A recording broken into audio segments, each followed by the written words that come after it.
하나님의 심판이 감사의 이유입니다 라고 하는 정말 좀 딱딱한 제목으로 여러분과 이 시간 은혜를 나누고자 합니다. 여러분, 오늘 본문은 깁니다. 이게 오늘 본문 전체예요. 길죠. 그래서 이거 다 읽었으면 아마 벌써부터 하품하시는 친구들도 있는데 이거 다 읽었으면 벌써부터 눈이 감겼을 거예요. 그죠? 오늘 본문이 깁니다. 핵심은 우리 아까 전에 읽었던 이 12절 말씀 한 구절인데요. 그 앞뒤로 내용이 너무 길어요. 그래서 줄거리 파악이 쉽지 않은 게 이 시편 9편의 특징인데요. 그래서 오늘 설교는요. 본문을 1절부터 20절까지 한번 천천히 읽어나가면서 진행해 보려고 합니다. 먼저 1절부터 2절을 우리 함께 읽어볼게요. 함께 읽자고 하면 꼭 나만 읽는 것 같아. 목소리가 안 들려요. 여러분 목소리가. 함께 읽자고 나만 읽는 것 같아. 자, 우리 1절부터 2절 함께 읽겠습니다. 시작. 내가 전심으로 여호와께 감사하오며 주의 모든 귀한 일들을 전하리이다. 내가 주를 기뻐하고 즐거워하며 지존하신 주의 이름을 찬송하리니. 아멘. 지금 이 시인은요. 하나님이 하신 귀한 일들 때문에 그 마음이 말할 수 없이 기쁘고 즐겁다고 고백합니다. 그렇다면 이 1절에 기록된 귀한 일들이란 무엇을 의미하는 걸까요? 그 답이 오늘 본문 4절에 등장하는데요. 그것은 바로 주님의 의로운 심판입니다. 주님의 의로운 심판.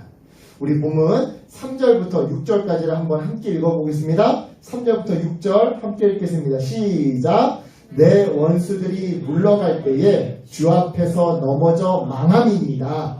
주께서 나의 의와 송사를 변호하셨으며 보좌에 앉으사 의롭게 심판하셨나이다. 이방 나라들을 책망하시고 악인을 멸하시며 그들의 이름을 영원히 지우셨나이다. 원수가 끊어져 영원히 멸망하였사오니 주께서 무너뜨린 성읍들을 기억할 수 없나이다. 아멘.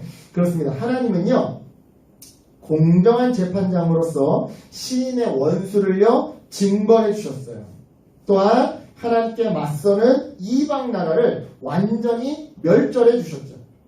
따라서 시인은요 하나님이야말로 이 온 세상을 정의롭게 다스리시고 또한 공정하게 심판하시는 분이라고 고백하는데요. 그 고백이 바로 7절로 8절까지의 내용입니다. 우리 역시 7절부터 8절 함께 한 목소리를 읽겠습니다. 시작. 여호와께서 영원히 앉으시며 심판을 위하여 보좌를 준비하셨도다. 공의로 세계를 심판하시며 정직으로 만민에게 판결을 내리시리로다. 아멘. 그렇습니다. 이처럼 하나님은요 공정한 재판장이시기 때문에 따라서 하나님은 억울한 일을 겪은 시인 한 사람뿐만 아니라 억울한 일을 겪고 있는 다른 모든 사람들에게까지도 도피처, 피난처가 되어주시는 분이라고 계속해서 시인은 찬양을 하는데요. 9절로 12절까지를 보면 시인이 이 사실을 자기 혼자만 찬양하고 끝내는 것이 아니라 사람들을 향해서 지나가는 사람들을 향해서 이 사실을 전해주라고 전파하라고 권면하고 있음을 목격하게 됩니다. 쉽게 말해서 이러한 하나님을 전도하고 다니라고 다른 사람들에게 큰 소리로 설득하고 있더라는 것이죠. 정말 그러한지 우리 9절부터 12절을 한번 함께 읽어보겠습니다. 자, 9절부터 12절. 자, 졸린 친구들이 있는데 크게 읽으면 잠이 떠나가요. 자, 9절부터 12절 시작. 여호와는 악죄를 당하는 자의 요새이시오 환난 때의 요새이시로다. 여호와여 주의 이름을 아는 자는 주를 의지하오리니 이는 주를 찾는 자들을 버리지 아니하시니이다. 너희는 시온에 계신 여호와를 찬송하며 그의 행사를 백성 중에 선포할지어다. 피 흘림을 신문하시는 이가 그들을 기억하시며 가난한 자의 부르짖음을 잊지 아니하시도다. 아멘. 그런데요 13절에 와서 우리가 지금 12절까지 읽었잖아요. 그 다음 13절에 와서 이러한 기쁨과 감사의 분위기는요 갑자기 급반전되기 시작합니다. 왜냐? 또다시 죽음의 위기에 이 시인이 놓이기 때문에 그렇죠. 우리 13절과 14절을 한번 읽어보겠습니다. 13절과 14절 시작. 여호와여 내게 은혜를 베푸소서. 나를 사망의 문에서 일으키시는 주여 나를 미워하는 자에게서 받는 나의 고통을 보소서. 그리하시면 내가 주의 찬송을 다 전할 것이요 딸 시온의 문에서 주의 구원을 기뻐하리이다. 아멘. 자 여러분, 앞선 1절로 12절까지 해서 부유한 자 또는 힘있는 자들에게 억울한 고난을 당했던 가난한 이 시인은요, 재판장 되신 하나님으로부터 문제 해결을 받은 것처럼 기뻐하며 찬양에 떨었습니다. 하지만 얼마 안 가서 시인은 또다시 죽음의 위협에 빠지게 되었던 것이죠. 사실 여러분, 이러한 일들은요, 우리 주변에 너무나도 많이 일어나곤 합니다. 내부 고발자가 오히려 억울함을 푸는 게 아니라 오히려 그 내부 고발자의 고발을 통해서 그 회사 내부의 올바른 분위기가, 올바른 어떤 규율이 바로 서는 것이 아니라 오히려 이후에 보복 조치를 당하는 일들, 이런 것들이 얼마나 많은지 몰라요. 여러분, 이러한 일들을 생각해 보신다면 오늘 시편의 이 시인의 이러한 상황이요, 좀 더 이해가 잘 가실 겁니다. 바로 이러한 이유 때문에 시인은요, 23절에서 다시 한번 하나님의 은혜를 간구하면서 하나님의 그 공정한 심판을 노래하기 시작했던 겁니다. 자, 우리 13절을 다시 한번 읽어보겠습니다. 13절만 다시 한번 읽어볼게요. 시작. 여호와여 내게 은혜를 베푸소서. 나를 사망의 문에서 일으키시는 주여 나를 미워하는 자에게서 받는 나의 고통을 보소서. 아멘. 1절부터 12절까지는 아싸 내 내부 고발을 통해서, 예를 들자면 꼭 내부 고발이라는 것이 아니라 예를 들자면 내 내부 고발을 통해서 아싸 우리 회사 분위기가 좋아졌어. 우리 회사에서 저 불법을 저지르던 저 상관이 쫓겨나갔어. 아싸 신나. 그랬다가 13절 와서는 내부 고발자라는 이유로 회사에서 따돌림을 당하고 보복 조치를 당하니까 다시 SOS 요청을 하는 거예요. 나를 미워하는 자에게서 받는 나의 고통을 주소서. 네. 여러분, 앞서도 말씀드렸지만 원래 하나의 문제가 해결되면 또 다른 문제가 터지고 또 그거 해결되면 또 그 다음 문제가 터지는 게 인생 아니겠습니까? 그죠? 회사를 옮겼더니만. 그죠? 네. 하나의 문제가 해결되는 줄 알았더니만 또 다른 문제가 터지고. 그죠? 그게 인생 아니겠습니까? 네. 시인도 동일했던 거예요. 그래서 반복되는 문제 앞에서 아니 하나님 이제야 숨통 좀 트이나 했더니만 그새를 못 참고 또 고난을 허락하십니까 하며 하나님을 원망하는 것이 아니라 이 시인은 오히려 하나님 어차피 인생은 부침의 연속입니다. 오르락 내리락의 연속입니다. 그러니 주님 매 순간 나와 함께 해주시옵소서 하고 하나님을 더욱 열망하며 이 시인은 기도하고 있었던 것이죠. 여러분, 제가 전에도 여러 번 진짜 여러분 귀에 못이 박힐 정도로, 귀에 딱지가 될 정도로 말씀드렸지만 파도가 없는 바다는 없어요. 파도가 없는 바다에 가려면 지구 바깥으로 떠나야 해요. 여러분 파도 좋아하죠? 여러분 서핑 때문에 요즘에 파도 참 좋아하는 것 같은데 파도가 없는 바다가 없어요. 만약 파도가 싫다면 지구를 떠나세요. 중력이 없는 곳으로 가세요. 달이 없는 곳으로 가세요. 그럼 파도가 없어요. 불가능하다는 얘기죠. 네. 즉 인생에 오르막 내리막이 없는 그런 인생은 없더라 이 말이에요. 따라서 우리에게는요 파도를 없애달라는 꼴이 유지되게 해주시고 내리막이 있을 때는 그것이 빨리 지나가게 해달라고 간단히 말해서 매 순간 나와 함께 해달라고, 오르막에 있든 내리막에 있든 매 순간 나와 함께 해달라고 기도해야 하는 거죠. 이게 우리의 궁극적인 기도인 거예요. 각설하고요. 여하튼 힘있는 자에게 억울한 고난을 당했던 이 시인은요 기도했고요 하나님으로부터 문제 해결을 받았더랬습니다. 그래서 시인은 엄청나게 기뻐했더랬죠. 하지만 계속해서 반복되는 새로운 문제들 앞에서 하나님을 원망하는 것이 아니라 오히려 하나님을 이전보다 더 열망하며 기도하고 있는데요. 그렇다면 여러분, 여기서 이 기도의 내용은 무엇일까요? 그 기도의 내용이 바로 오늘 본문 15절로 18절까지에 기록되어 있는데요. 우리가 좀 직접 읽으면서 확인해 보겠습니다. 자, 15절부터 18절까지 함께 읽겠습니다. 시작. 이방 나라들은, 자, 함께 읽을게요. 시작. 이방 나라들은 자기가 판 웅덩이에 빠지며 자기가 숨긴 그물에 자기 발이 걸렸도다. 여호와께서 자기를 알게 하사 심판을 행하셨으며 악인은 자기가 손으로 행한 일에 스스로 얽혔도다. 악인들이 스올로 돌아가며 하나님을 잊어버린 모든 이방 나라들이 그리하리로다. 궁핍한 자가 항상 잊어버림을 당하지 아니하며 가난한 자들이 영원히 실망하지 아니하리로다. 아멘. 여러분, 앞서도 말씀드렸지만, 그죠? 네. 그렇습니다. 시인은요, 하나님을 거역하는 악한 사람과 악한 나라가 자기께에 걸려 자멸하게 될 거라고 기도합니다. 왜냐? 정의로운 재판장 되신 하나님이 그렇게 심판하실 거니까요. 따라서 악한 사람들로 인해 억눌려 있던 사람들이 다시 소망을 품게 될 거라고 노래하는데요. 이처럼 믿음으로 인과 하나님의 정의로운 인과응보를 노래한 시인은요, 이어지는 19절로 20절까지 해서 다시 한번 악한 이방 나라를 심판해 달라고 간구하면서 이 시를 오늘 시편 9편을 마무리하는데요. 우리 마지막으로 시편 9편 19절부터 20절까지를 함께 읽어보겠습니다. 시작. 여호와여 일어나사 인생으로 승리를 얻지 못하게 하시며 이방 나라들이 주 앞에서 심판을 받게 하소서. 여호와여 그들을 두렵게 하시며 이방 나라들이 자기는 인생일 뿐인 줄 알게 하소서. 아멘. 여러분 혹시 영화 사바하 보셨나요? 사바하 보시면 거기서 그 목사님이 자주 읊는 암송하는 시편 구절이 있어요. 그게 뭐냐면 여호와여 일어나소서. 우리를 위하여 일어나소서. 사실 여기서도 그 구절이 반복되는 거예요. 여호와여 일어나사. 여러분 시편에 굉장히 많이 등장하는 구절 중에 하나가 뭐냐면 여호와여 일어나소서. 이 얘기를 왜 하는 거예요?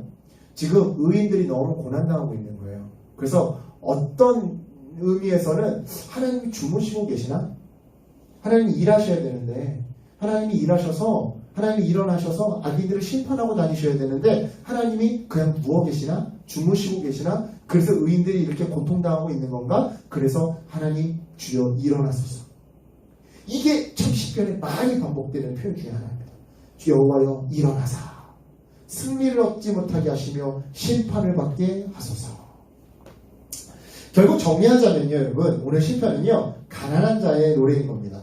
특별히 가난한 자를 무시하거나 수탈하거나 겁박하거나 내어쫓는 그 힘있는 자들에 대항해서 하나님이 그 악인들을 끝까지 찾아내 심판하실 것이라고 노래하고, 또한 동시에 그 심판을 통해 하나님의 그 심판을 통해 이 땅의 정의가 이루어질 것이라고, 이 땅의 정의가 한 뼘 더 확장될 것이라고 노래하는 시가 바로 오늘 시편 9편인 것이죠.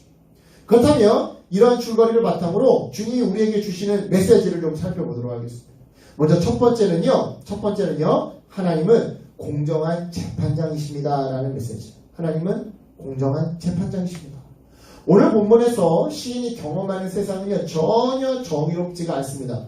불법을 행하는 포악한 악인들이 처벌받지 않고 오히려 승승장구하면서 자신들의 위세가 영원할 거라고, 자신들의 지위와 부귀 영화가 영원할 거라고 의수되고 있죠. 이런 의미에서 볼 때 여러분 시인이 경험했고 또한 살아갔던 세상은요 오늘 우리가 살아가는 세상은 너무나도 많이 닮아 있음을 발견하게 됩니다.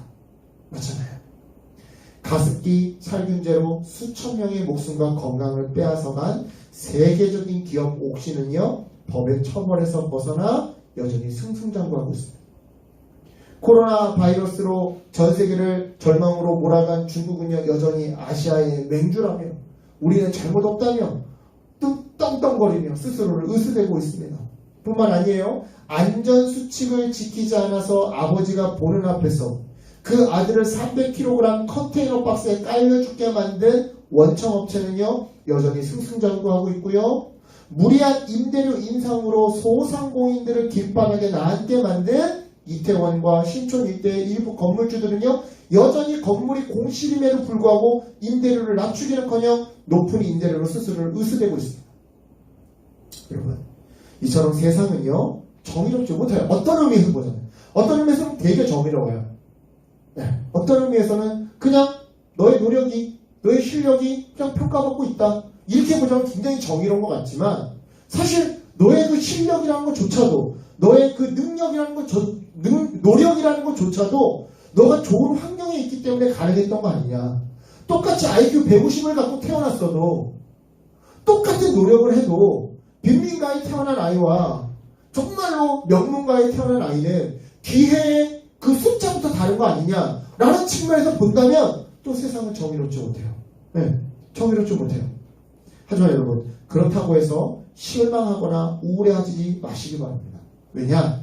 우리의 육신이 죽어 하나님 앞에 섰을 때 그때서야 비로소 악인들은 알게 될 것이기 때문입니다. 무엇을 알게 될 것이냐? 바로 하나님이 살아생전 우리의 모든 악행을 다 지켜보시고 세고 계셨음을 말입니다. 카운팅하고 계셨음을 말입니다. 그러면서 동시에 자신들이 한낱 사람에 불과하다는 것을, 결국 죽으면 한 줌 흙에 불과하다는 것을 뼈저리게 알게 될 텐데요. 이런 의미에서 보자면 악인들의 악행은요, 특히 고용주가 고용자를 무시하고 산재 처리 안 해줘요. 오징어 게임에도 나오죠. 그죠? 산재 처리 안 해주는 거. 그죠? 고용주가 고용자를 무시하고 임대인이 임차인을 무시하며 채권자가 채무자를 무시하는 그 악행은요, 결국 스스로의 손으로 지옥행 직행열차를 만드는 것과 똑같은 일인 겁니다. 즉, 설령 이 생에서 심판받지 않는다 하더라도 지옥이라고 하는 정말 자기가 빠져 죽은 그 불구덩이를 스스로 파고 있는 셈이다, 이 말이죠. 네. 시인은요, 바로 이 점을 찬양 가운데 깨달았던 거예요. 그래서 비록 그가 처한 상황은 힘없다고 해서 압제당하고 무시당하고 내어 쫓기는 상황이지만, 그럼에도 불구하고 그 언젠가 반드시, 혹 이 생이 아니라고 한다면 죽어서 하늘나라 문 앞에서라도 반드시 심판하실 그 하나님을 찬양할 수 있었던 것이죠. 따라서 말씀드립니다. 여러분, 이 시인의 깨달음이 오늘 우리의 깨달음이 되기를 축원합니다. 여러분, 이 세상에 영원한 것은요, 권력도 아니고요, 물질도 아니고요, 인기도 아니에요. 자, 권력 생각해 보세요. 조선 이씨 왕조, 물론 역사상에서 500년을 이어간 이 단일 왕조는 흔치 않아요. 정말 대단하지만 결국 500년을 넘지는 못했죠. 영원하진 않았어요. 물질, 돈이 건물이다라는 말이 있죠. 근데 여기에 복권 당첨자의 파산 과정에 의해 복권 당첨된 사람들 중에 절반 이상이 오히려 패가망신했다고 하죠. 실제로 통계 자료로 그 공식이 있대요. 일단 복권에 당첨되면 회사를 때려친대요. 그리고 한 1년 쉰대요. 그리고 무엇인가 돈으로 할 수 있는 일을 시작한대요. 그러면서 당첨금의 반을 날린대요. 그리고 당첨되는 3, 4년 뒤에 소비 욕구로 인해 많은 돈을 쓴대요. 한 10년 동안. 그러다가 자제하려고 안간힘을 쓰지만 10년 동안 습관이 돼가지고 이 습관을 못 고친대요. 그러다가 20년 후에 파산한대요. 이게 대부분의 공식이래요. 돈도 영원하지 않아요. 인기, 근황올림픽. 아마 유튜브 많이 하시는 분들 이거 근황올림픽 뭔지 아실 거예요. 왕년에 잘 나가는 연예인들이나 막 그런 사람들 요즘 근황 어떤지 보여주는 거죠. 여러분, 근황올림픽이라고 하는 이 채널이 있는 이유가 뭡니까? 인기는 한순간이기 때문에 이런 프로그램이 있는 거죠. 인기가 영원하면 근황올림픽을 왜 하겠어? 근황을 왜 묻겠어? 인기가 영원하면. 인기는 한순간이니까 근황이 궁금해지는 거 아니야. 그죠? 여러분, 이 세상에 영원한 것은 없어요. 권력도, 물질도, 인기도 영원하지 않죠. 네. 에이, 목사님, 그건 교회에서 하는 말이죠. 목사님이니까 하는 말이죠. 아닙니다. 옛말에요, 권불 10년이요 화무 11홍이라 라는 말이 있어요. 네. 예쁜 벚꽃이 막 이렇게 배경으로 있죠. 네. 권불 10년이요 화무 11홍이라. 즉, 아무리 큰 권력도 10년을 넘기기가 어렵고, 아무리 아름다운 꽃도 열흘을 넘기기가 어렵다는 것이죠. 여러분, 지금 이 말은요, 건불 10년, 화무 11홍, 이 말은요, 교회 안 다니는 사람들이 만든 말입니다. 즉, 예수 안 믿는 사람도, 성경 모르는 사람도 다 알더라는 것이죠. 권력도, 물질도, 인기도 영원하지 않더라는 것을 말이에요. 하지만 그들은요, 여기까지만 알고요, 그 다음은 몰라요. 자, 그 다음은 뭐예요? 자, 보세요. 이 세상에 영원한 것은 권력도, 물질도, 인기도 아니다. 오직 하나님과 그 하나님의 정의로운 통치만이 영원하다. 이거예요. 하나님만이 영원하시다. 따라서 여러분, 비록 우리가 살아가는 이 시대가 사람이 사람 위에 앉아서 무소불위의 권력을 휘두르는 그러한 시대지만 너도 나도 갑이 되기 위해서 너도 나도 갑이 되고 싶어서 서로 경쟁하는 무한 경쟁의 시대이지만 여러분 그럴수록 여러분들은요 두려워하지 마세요. 담대하세요. 정의로운 재판장 되신 하나님이요 하나님의 때에 하나님의 방식으로 구부러진 것을 펴시고요 바로 잡으실 겁니다. 그러니 여러분 이것을 믿으시고요 그럴수록 그러니까 더 기도하고 성실하게 살아갔어요. 기도하며 여러분 기도는요 노력 반감기가 아닙니다. 노력 발전기예요. 기도했다고 해서 내가 노력을 100 해도 되는 거 50만 해도 되지 이거 아닙니다. 여러분 진짜 신앙 좋은 사람들은요 기도하면 기도할수록 더 성실하게 살아가고 기도하면 기도할수록 그 기도에 비례하는 만큼 더 노력하게 되어 있어요. 여러분 착각하지 마세요. 우리가 기도하는 것은요 안 믿는 애들이 노력을 100 했다고 한다면 우리는 노력을 50만 하려고 기도하는 거 아닙니다. 그건 정말 잘못된 신앙이에요. 기도는 노력 반감기가 아닙니다. 노력 발전기예요. 제가 그럴수록 그러니까 더 기도하세요라고 말했을 때 이 말은요 그러니까 노력하지 말고 기도만 해라 이 얘기 아닙니다. 기도는 물론이고 삶의 기도 삶의 노력도 같이 하는 얘기예요. 하나님 바로 잡으신대요. 불이한 이익 바로 잡으신대요. 갑질하는 거 바로 잡으신대요. 그러니까 여러분 좌절하지 말고 기도하며 성실하게 노력하라 이 말이에요. 이것을 믿으시라 이 말이죠. 세상의 불법과 불의로 인해 고통당하는 나를 위해 그리고 이웃들을 위해 하나님의 정의가 이루어지게 해달라고 그리고 노력은 결코 배신하지 않는다는 것을 하나님 나를 통해 세상 사람들에게 보여지게 해달라고 기도하세요. 여러분 명심하시기 바랍니다. 오직 기도로 하나님을 통해 의인이 일어나고 악인이 넘어지는 법이에요. 자 지금 이거 뭐죠? 모세가 기도하고 양쪽에서 두 팔을 잡아주고 그죠? 그랬더니 막 이스라엘 백성들이 적군과 싸우고 있어요. 그죠? 이 기도의 팔이 내려오면 이스라엘 백성들이 적군한테 져요. 기도의 팔이 올라가면 이스라엘 백성들이 적군과 싸워 이겨요. 여러분 오직 기도할 때 하나님의 은혜를 통해 의인이 일어서고 악인이 죽어나는 것. 여러분 이것을 소망으로 품으시기 바랍니다. 기도해야 돼요. 그리고 기도하는 만큼 성실하게 살아가야 하는 겁니다. 이어서 오늘 본문을 통해 주님이 주신 두 번째 메시지는요. 최고의 감사는 고통 속에서 하는 감사입니다. 라는 메시지예요. 자 1절 보겠습니다. 1절 보시면요. 이 시편 9편은요. 감사로 시작되고 있음을 알 수 있습니다. 내가 전심으로 여호와께 감사하오며. 그런데요. 13절을 보시면 시인의 상황은 여전히 불의하고 사망의 문 앞에 서 있는 것처럼 위태롭기가 짝이 없다라는 것이죠. 이거는요 여러분 두 가지 가능성으로 이해할 수 있는 상황이에요. 하나는요 앞서 설명드렸다시피 하나의 문제가 해결된 다음에 또 하나의 문제가 찾아온 상황이거고요. 다른 하나는요 여전히 문제가 해결되지 않은 상황인 겁니다. 두 가지 가능성으로 다 해석할 수 있어요. 즉 새로운 문제가 찾아온 것이든 아니면 이전의 문제가 여전히 남아있는 것이든 둘 다 어떤 문제로부터 완전하게 완벽하게 벗어난 상황은 아니더라는 것이죠. 그럼에도 시인은요 1절에서 감사의 고백으로 이 시편을 시작합니다.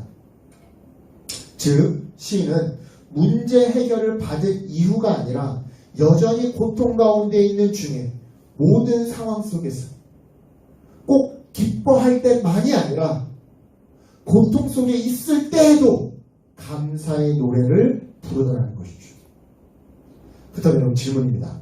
도대체 어떻게 이 시는요 여전히 문제가 남아있는 또는 여전히 문제가 반복되는 그 아수라장 속에서도 이런 감사의 고백을 할 수 있었던 걸까요? 그거는요 첫 번째로 하나님이 정의로운 재판장이심을 제대로 알고 있었기 때문이고요. 둘째는 그 하나님이 베푸실 정의로운 심판을 믿음으로 미리 내다봤기 때문이에요. 즉 잘 들어보세요. 믿음이란 그냥 미슌이다 금식합니다 하루 24시간 기도합니다 이게 믿음이 아니라 성경 백독합니다 이게 믿음이 아니라 진짜 믿음이란 여러분 하나님이 어떠한 분이신지를 제대로 아는 거예요. 먼저 제대로 알아야지. 여러분, 믿음 생활을 부부 생활이라고 한번 생각을 해보세요. 내가 내 아내에 대해서 제대로 알아야 사랑이 제대로 되는 거지.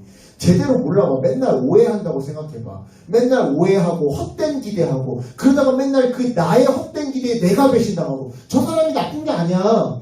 어제 언니가 오늘의 언니와 다른 게 아니야. 어제의 오빠가 오늘의 오빠가 다른 게 아니라니까. 늘 똑같았어. 다만 나의 헛된 기대를 못 내려놓는 것 뿐이거든. 나는 여전히 오빠를 오해하고 있고 언니를 오해하고 있는 거거든. 네. 여러분, 믿음이란 하나님이 어떠한 분이신지를 제대로 아는 거에서부터 시작하는 거예요. 그래서 성경 읽으라는 거예요. 여러분, 성경 안 읽어도 천국 갈 수 있어요. 우리 믿음으로 말미암아 천국 가는 거 아니겠습니까? 여러분, 성경 안 읽어도요. 내가 그 문맹 어떻게 할 건데? 평생 글씨 한번 교육 못 받은 사람은 어떻게 할 건데? 자기네 나라 언어로 성경 번역이 안 된 사람들은 어떻게 할 건데? 여러분, 우리가 성경 안 읽는다고 천국 못 가는 거 아니에요. 예수 그리스도를 믿음으로 천국 가는 거예요. 그럼 왜 성경을 그토록 강조하냐? 참된 믿음이란 하나님이 어떠한 분인지를 제대로 아는 것에서부터 시작하는 건데, 이 성경이 누구에 대한 증거예요? 예수님에 대한, 하나님에 대한 증거잖아요. 믿음이란 제대로 아는 것부터 시작되는 거예요. 오해하지 말고 헛된 기대 갖고 헛된 기도하다가 하나님 실망했어요. 내 기도에 응답해 주지 않네요. 이러지 말라는 거죠. 여러분, 믿음이란 하나님이 어떠한 분이신지를 제대로 알고 그 다음에 그 하나님이 하실 일을 미리 내다보는 일이에요. 제대로 알았잖아요. 하나님은 이렇게 역사하시는 분이구나. 과거에 이렇게 역사하셨구나. 그러니까 지금도 이렇게 역사하시고 앞으로도 이렇게 역사하시겠구나. 그 미래를 미리 내다보며 소망을 갖고, 비록 지금 내 현실은 시궁창 같지만 미래에 하나님이 하실 일을 내다보며 소망을 갖고 살아가는 거, 그게 믿음이다 이 말이죠. 여러분, 동시에 이 믿음이 있어야 고난 가운데서도 참되게 감사할 수 있는 건데요. 묻겠습니다. 여러분에게는 이러한 믿음이 있으세요? 하나님 제대로 알고 계세요? 그 하나님이 하실 일을 소망으로 붙잡고 계세요? 저희 어머니가 이번 주에 이제 유방 수술을 하세요. 우리 청년들은 알고 있죠? 네, 기도해 주셔서 오른쪽 가슴을 다 이렇게 절개하세요. 그 현실만 생각하면 눈앞이 깜깜하죠. 우리 아내가 또 3개월 또 호르몬 치료 또 들어갔어요. 그 현실만 생각하면 깜깜하죠. 근데 내다보는 거예요. 하나님 여호와 라파, 치료하신 하나님. 물론 암이 치료 안 될 수도 있어요. 물론 우리 아내 그 자궁이 다 치료 안 될 수도 있어요. 하지만 어떻게든 치료하신 하나님. A가 아프다고 해서 꼭 A를 치료해 주시지는 않겠지만, 않을 수도 있지만, 내가 성경을 보건대 꼭 A가 아니라 B든 C든 어떻게든 치료하시는 하나님. 나는 성경 통해서 그 하나님을 알았거든요.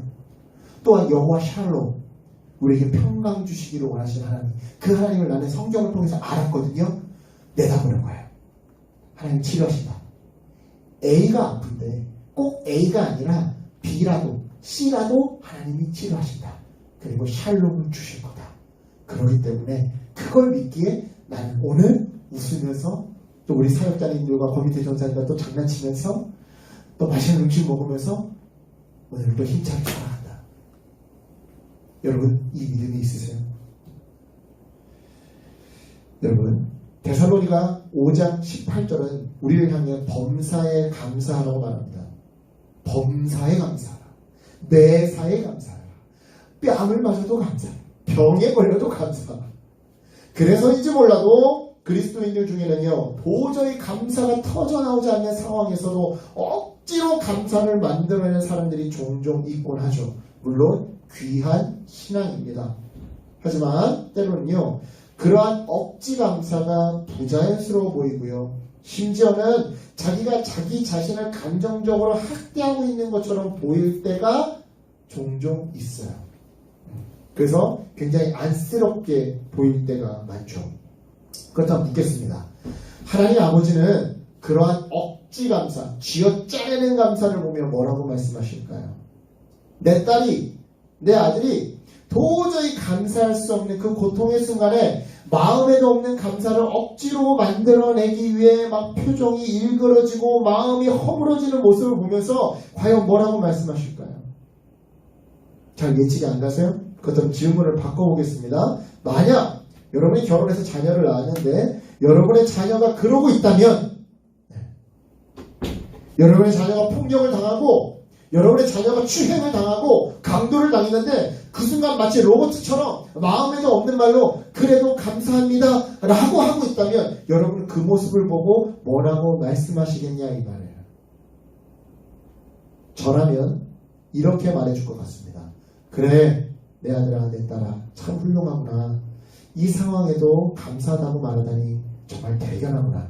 그런데 말이야, 힘들면 아무리 생각해도 감사의 제목을 못 찾겠으면 굳이 억지로 감사하지 않아도 돼. 차라리 엄마 아빠 나 아프다고, 나 아프게 나 아프게 만든 쟤 떼어달라고 솔직히 말해도 돼. 물론 그렇다고 엄마 아빠가 무작정 진짜로 달려가서 쟤 때려줄 거 아니라는 걸 알고 있지. 하지만 그렇게라도 일단 네 마음이 풀렸으면 좋겠다. 우선 네 마음을 달래놓고 그런 다음에 감사의 제목을 찾아도 늦지 않단다. 저는요, 우리 주님도 우리에게 이렇게 말씀해 주실 거라 믿습니다.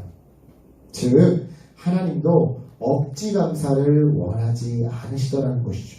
물론 기특하다 말씀은 해 주시겠지만 그 모습을 보며 마음 아파하실 거라 생각합니다. 왜냐? 그것이 바로 사랑 많은 아버지의 모습인 거니까요. 사랑 많은 아버지의 모습인 거예요. 따라서 여러분, 우리는요, 고난 속에서 억지 감사가 아닌 진정한 감사, 참된 감사를 해야 할 텐데요. 다시 말씀드리지만 이러한 참된 감사는요, 하나님이 어떠한 분이신지를 제대로 알고 그 하나님이 하실 일을 믿음으로 미리 내다볼 때 가능해지는 거예요. 그냥 하는 게 아니라 즉 하나님이 치료하시는 여호와 라파이심을 제대로 알 때 그 하나님이 언젠가 치료하실 것을, A가 아니라면 B라도 C라도 치료해 주실 것을 미리 내다보며 질병 가운데서도 감사할 수 있는 것이다 이 말이에요. 또한 하나님이 준비하시는 여호와 이레이심을 제대로 알 때 그 하나님이 언젠가 준비해 오실 것을 미리 내다보면서 다 내려놓고 싶은 상황에서도, 다 앞길이 막힌 상황에서도 감사할 수 있는 것이다 이 말이죠. 그래, 지금 당장은 내가 앞으로 나아갈 길이 없지만 내 눈에 보이지 않아도 하나님이 지금 돌다리 놓고 계신다. 앞에 방향이 아니면 옆길이라도 뒷방향이라도 하나님이 지금 돌다리 놓고 예배하고 계신다. 이거를 알고 믿음으로 내다볼 때 내 앞길이 끊겼어도 감사할 수 있는 거다 이 말이에요. 이런 의미에서 다시 묻겠습니다. 여러분, 이러한 믿음이 있으세요? 여러분, 하나님 제대로 알고 계세요? 그리고 아는 만큼 그 하나님이 하실 일을 미리 내다보고 계세요? 여러분, 이 믿음이 있어야 고난 속에서 억지 감사가 아니라 진짜 감사가 터져나올 수 있는 거예요. 그리고 이러한 고난 중 감사야말로, 고난 가운데 하는 감사야말로 하나님이 가장 기뻐하시고 속히 응답하시는 믿음의 절정, 믿음 중에 믿음인 것이죠. 이 부분에서 여러분, 매화꽃을 생각해 보세요. 매화는요, 겨울에 피는 꽃입니다. 꽃 예쁘죠? 저는 이 매화와 벚꽃을 맨날 헷갈려요. 그게 그거 같아. 너무 헷갈려. 피는 시기도 좀 비슷한 것 같기도 하고, 여하튼 맨날 헷갈리는데, 여러분, 매화 겨울에 핍니다. 그중 설중매는요, 자, 술 이름 아닙니다. 설중매. 내가 예전에 어디선가 이 설중매 예화를 했더니 그 어느 청년부, 우리 교회 청년부는 아니었어. 다른 교회 청년부 갔더니 그 수련회, 여름 수련회 때 내가 이 설중매 이야기 했더니, 아, 설중매 목사님 이거 아니야. 그거 얘기하는 거, 술 얘기하는 거 아니에요. 웃는 사람 내가 봤어. 누구씩 웃는지. 자, 아무튼, 네. 그중 설중매는요, 눈속이라고 하는 고난과 역경을 뚫고 피어납니다. 그런데요, 이 설중매가 매화 중에 가장 으뜸으로 꼽히는 이유는요, 단순히 눈을 뚫고 고난과 역경을 뚫고 피어나기 때문만이 아니에요. 동시에 이 설중매는요, 곧 조만간 봄이 온다라는 신호탄이기 때문에 그런 것이죠. 실제로 설중매가 피면 조만간에 봄이 오겠네 라고 옛날 어르신들은 그랬다고 합니다. 네. 여러분, 고난 중의 감사가 바로 이 설중매와 같은 거예요. 즉 눈에 쌓여 빛도 들지 않는 정말 절망적이고 감사할 수 없는 그 상황 속에서도 참된 감사를 꽃피워내기에 그 자체만으로도 이미 귀하지만 동시에 고난 중의 감사는 곧 얼어붙은 내 인생에 이제 정말 곧 따뜻한 봄날이 올 것이라고 하는 신호탄이기 때문에 다른 말로 봄을 앞당기는 신호이기에 더욱 귀하더라는 것이죠. 이런 의미에서 말씀드립니다. 여러분, 지금 여러분의 삶이 동트기 직전의 시간처럼 칠흑같이 어두우십니까? 뼈에 사무치도록 외로우세요? 정말로 어떤 것을 먹어도 어떤 것을 채워도 채워지지 않을 만큼 공허하세요? 삶이 너무 퍽퍽하세요? 너무 바쁘세요? 관계의 고통으로 너무 힘드세요? 그렇다면 하나님이 어떠한 분이신지를 성경을 통해 정확히 배우시고 그분이 앞으로 하실 일을요 믿음으로 내다보세요. 가족이 다 아파도 성경 읽기를 포기하지 마시고 그 성경을 통해 하나님을 알아가시고 그 하나님이 하실 일을 믿음으로 내다보세요. 그러면 감사가 나와요. 네. 그러면 감사가 나와요. 저 사람이 지금 미친놈이어서 웃고 다니는 게 아니라 정말로 이해할 수 없고 세상이 줄 수 없고 세상이 알 수도 없는 그 기쁨을 성령이 부어주시기 때문에 웃고 감사할 수 있어요. 그리고 그 감사가요 여러분 해 뜨는 시간을 앞당길 겁니다. 여러분 이것을 믿고 고난 중에도 감사하세요. 실로 고난 중에 감사야말로 하나님의 때를 앞당기는 능력의 기도인 겁니다. 말씀을 정리합니다. 오늘 본문을 통해 주님은요 첫째, 하나님은 공정한 재판장이십니다. 둘째, 최고의 감사는 고난 중에 감사입니다 라고 하는 메시지를 전해주십니다. 그리고 이 두 개를 합치면 결국 오늘 설교의 제목이에요. 하나님의 심판이 감사의 이유입니다. 세상은요 여러분 고통받은 사람들의 존재를 지우려 합니다. 고통받은 사람들의 그 과거와 흔적을 지우려고 하고요. 동시에 그들에 관한 기억 또한 사람들의 뇌리에서 지워내려고 하죠. 여러분 홀로코스트 기념 공원이 계속 있다라는 것의 의미는 뭘까요? 과거 독일인들이 자행했던 그 잔인한 행동을 영원히 잊지 않고 기억하겠다는 거예요. 그게 도대체 무슨 의미가 있기에 후대에 독일인이 되었든 독일인이 아닌 다른 사람들이 되었든 그런 민족 말살 그런 범죄들이 일어날 때 과거에 사람들이 잊지 않고 기억하고 있는 그 사건을 반면교사 삼아서 이러면 안 된다는 메시지를 전해주기 위해서 사람들이 기념물을 만들어 놓고 그것을 그 뇌리에서 지우지 않으려고 노력하는 거예요. 여러분 기억은 투쟁이에요. 우리는 기억이 그냥 기억났어. 까먹었어. 기억을 되게 쉽게 생각하지만 여러분 기억은 투쟁이에요. 잊지 않으려고 하는 투쟁이다 이 말이에요. 그런데 세상은요 그런 피해자들의 소리를 지워내려고 해요. 왜요? 지워내야 다음번에 또 반복했을 때 사람들이 언제나 새로 이루고 있는 거거든요. 그래 과거에 이런 일이 있었지 라는 생각을 못하거든요. 경계를 못하거든요. 그러니까요 세상은요 고통받은 사람들의 존재를 지우려고 하고요. 사람들의 뇌리에서 그 기억을 지워내려고 합니다.